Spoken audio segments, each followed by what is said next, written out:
जैनत्सु conscious होके इसीलिए लड़ पाता है क्योंकि जैनत्सु पहले से प्रिपेयर्ड था। हम सबको लगता है कि जब जैनत्सु जाता है इन्फिनिटी कासल में और जब वो होश में आँख खोल के जब लड़ता है तो हमें लगता है कि यार इसे कोई नई पावर मिल गई। ऐसा नहीं था। जैनत्सु के पास पावर, ट्रेनिंग, प्रिपरेशन पहले से थी, लेकिन उसके ग्रैंडपा की डेथ ने, उसके इमोशन ने उसको एक चीज़ दी और वो थी कंट्रोल।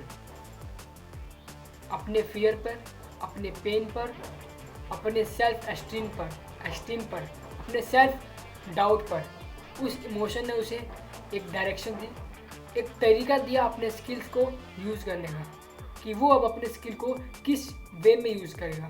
बहुत सारे लोग जैनत्सु को उस मोमेंट से याद रखते हैं जब जैनत्सु अनकॉन्शियस, जब वो सो के लड़ता है, तब उस मोमेंट से लोग उसे याद रखते हैं। लेकिन रियल जैनत्सु हमें तब दिखता है जब वो होश में लड़ता है, अपनी दोनों आँखों को खोल के लड़ता है, तब हमें दिखता है रियल जैनत्सु। जब जैनत्सु अनकॉन्शियस होके, होश में ना होके सोकर लड़ता है, तब उसकी जो फाइट होती है ना, रियलिटी में वो जो फाइट होती है उसकी असली फाइट होती ही नहीं है।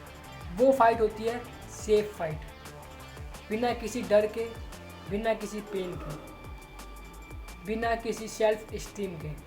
ये होती है नकली फाइट। लेकिन जब जैनत्सु होश में रहकर, कॉन्शियस होकर लड़ता है, अपने पेन को सहकर, अपने सेल्फ एस्टीम को बढ़ाकर, अपने डाउट को क्लियर कर कर, अपने सारे इमोशंस को साइड में रखकर, वो जब अपने कासल में उतरता है अपर मून को मारने के लिए, तब हमें दिखता है असली जैनत्सु, असली कैरेक्टर डेवलपमेंट एनिमे का, गोटी कैरेक्टर डेवलपमेंट जो मैंने देखा वो था जैनत्सु का।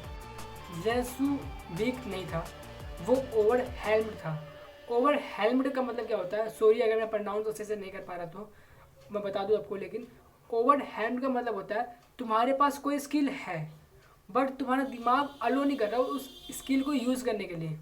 तुम्हें मान लो तुम्हें आता है ड्राइंग करना, लेकिन तुम्हारा डर, तुम्हारा सेल्फ डाउट, तुम्हारा प्रोक्रास्टिनेशन उस ड्राइंग को नहीं करने दे रहा।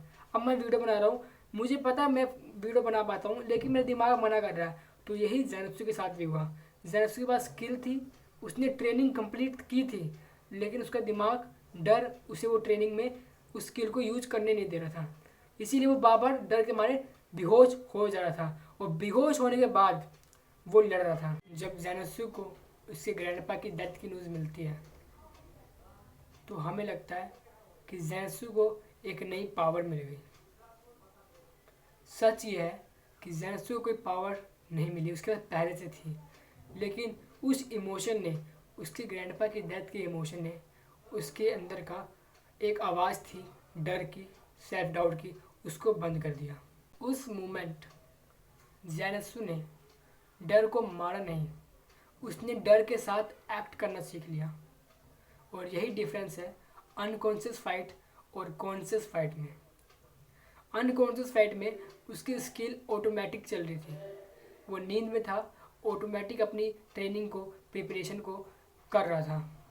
लेकिन कॉन्शियस फाइट में वो अपने डर को, अपने सेल्फ एस्टीम को, सबको मार कर एक कंट्रोल्ड स्किल, एक अच्छा डीमन स्लेयर बन चुका था। रियल लाइफ में भी यही होता है। हम प्रिपेयर होते हैं अच्छे से, लेकिन हमें एक डर, एक सेल्फ डाउट नीचे खींच लेता है। और असली फाइटर वही है जो उस सेल्फ डाउट, उस डर के साथ एक्ट करना सीख जाएगा, डर के होने के बावजूद एक्ट करेगा। वही है असली योद्धा, या फिर असली जैनत्सु भी ऐसे ही बना। एट द एंड मैं ये कहूँगा कि अगर तुम किसी मूवमेंट का वेट कर रहे हो कि मेरे अंदर का अगर ये डर ख़त्म हो जाएगा तब मैं वीडियोस बनाऊँगा, तब मैं गाना सीखूँगा, तब मैं लोगों से घुलूँगा मिलूँगा, लेकिन इसका वेट मत करो।